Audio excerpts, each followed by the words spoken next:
जय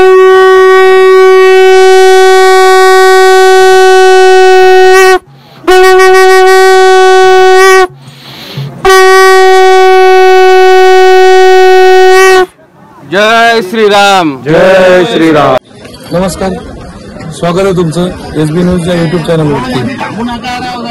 आपण आता आहोत जोरगावाच्या मुक्कामी श्री शिवप्रतिष्ठान हिंदुस्थान गडकोट मोहीम याच्या दुसऱ्या मुक्कामाच्या ठिकाणी।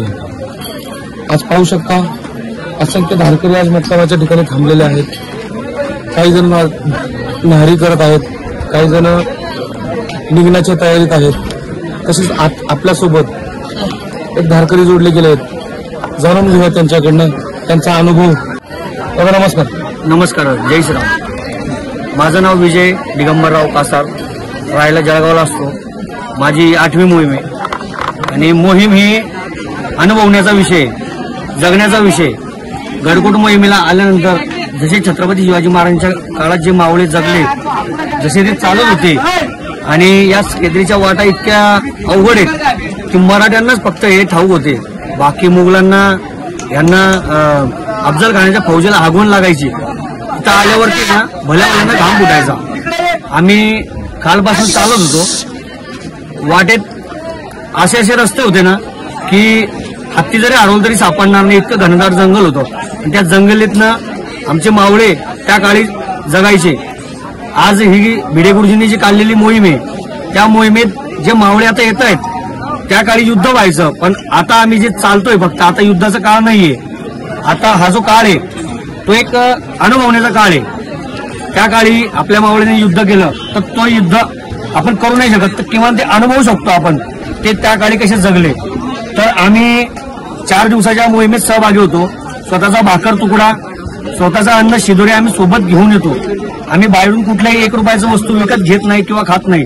जे 4 दिवसाचं आपण आणलेले जे फरसाण असतं किंवा जे काही बिस्किट असतं, काही भाकर तुकडा असतो, तेच आम्ही खाऊन 4 दिवस जगण्याचा प्रयत्न करतो। त्यानंतर बरेचसे धारकरी आता पूर्ण महाराष्ट्रातून, महाराष्ट्राच्या बाहेर संख्या भरपूर आलेली आहे। या सगळ्यांना किती संख्या यावर्षीची? यावर्षी संख्या किमान लाखभर संख्या असेल, कदाचित जास्त असेल, कारण अजून बरेच धारकरी डोंगराच्या पलीकडे आहेत, अनेक धारकरी पुढे आहेत, मागे पुढे झालेले आहेत। सर्व एका ठिकाणी संध्याकाळी जमतील, त्या ठिकाणी व्याख्यान होईल, व्याख्याना ठिकाणी समजेल किती संख्या आहे काय।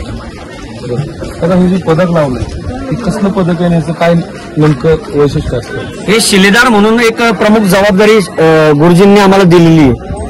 जे शिस्त लावण्याचं काम असतं ते शिलेदारांचं असतं। जे मोहिमेत चुकीचं वागतात त्यांना वठणीवर आणण्याचं काम शिलेदारांचं असतंय आणि शिलेदार मार्ग दाखवतात किंवा वेळेप्रसंगी ज्यांना मदत असते त्यांना मदत करण्याचं काम आमचं असतंय।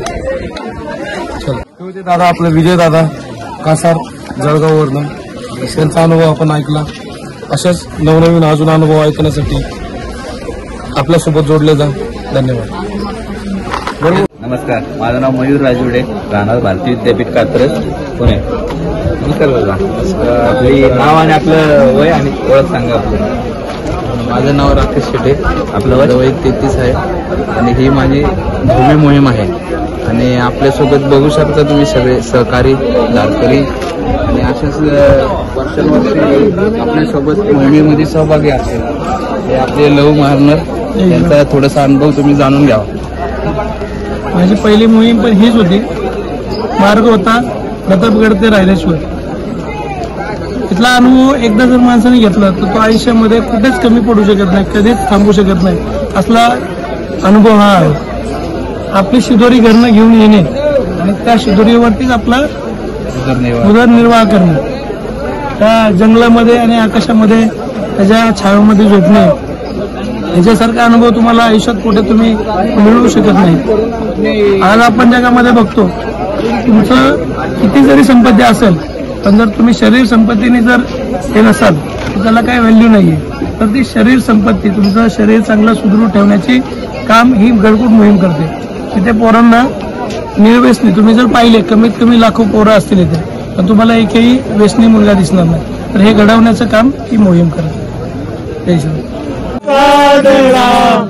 राजा पंढरीचा कानडा राजा पंढरीचा हा नाम्याची खीर टाकतो चोकोबाची गुरे राखतो नाम्याची खीर टाकतो चोकोबाची गुरे राखतो पुरंदराचा परमात्मा पुरंदराचा परमात्मा वाली दामाजीचा कानडा राजा पंढरीचा कानडा राजा पंढरीचा